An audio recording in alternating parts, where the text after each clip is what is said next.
Hello, friends. February 29th of this year, the first death in the United States was reported. Today, March 29th, we are over 2,300 cases of deaths in the United States. Just 1 month. The government has just extended the safe distancing, or the social distancing, till April 30. And the reason for that is because unless we practice strict social distancing, a lot of people are going to die. They're predicting probably 1 million or more deaths. Even with social distancing, because not everybody abides by that, they're predicting 100,000 or more deaths. So I can't stress enough the importance of social distancing. I want to thank some of you who have called me and have asked me what to do because you feel sick, you feel you may have it, or you just feel sick. And I've kept in touch with you on a daily basis to make sure that you are okay. Because unless you are not getting better and you're getting worse and worse and worse, you really should stay home to protect yourself if you don't have it from getting it, to protect others if you do have it from getting it from you, and to free up the resources to work with the sickest patients that really need ventilators and they need life support. But what if you do have it and you're at home? What do? Well, if you have loved ones that are living with you, you should limit the area where you're in, whether it's your room or a particular space in your home. And they should take the same precautions that they would if you were sick with the flu or the cold or whatever. Hopefully there's somebody that is young that can take care of you, but if not, wear masks, wear gloves.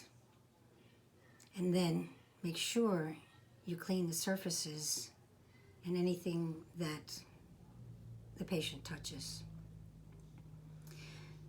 So what about gloves? Are they good or do they spread viruses? Well, if you don't use them well, they can spread viruses. The purpose of the glove is to protect your hands. Once you're done with a particular task, you need to dispose of them, take them off, throw them away. If they're not disposable, then you need to either sanitize them with a hand sanitizer or alcohol or with soap and water.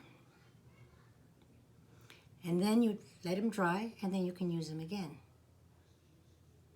Somebody asked me about a mask made out of doggy pads. If there's nothing else, that may be the best you can do.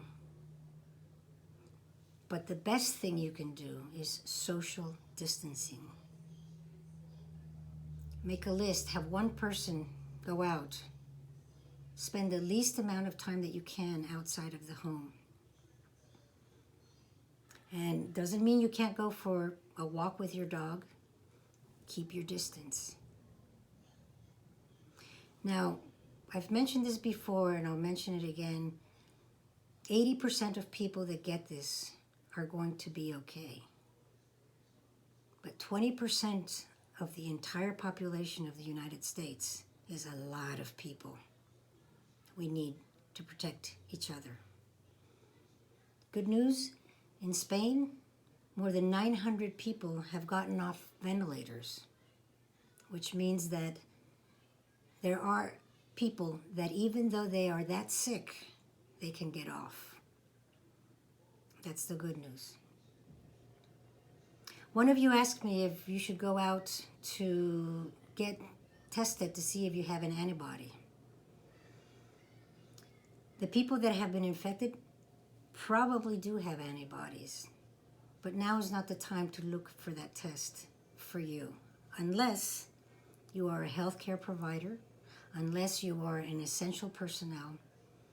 And I am sure that at some point there'll be antibody testing that is going to be very common because scientists are going to want to know how many people were actually infected.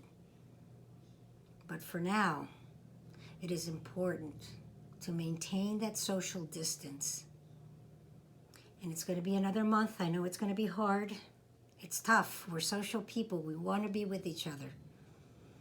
Use the tools that we have. FaceTime, WhatsApp, Zoom, WebEx, I don't know, all the tools that are available now. But please, stay home, stay safe, and stay tuned. Thank you.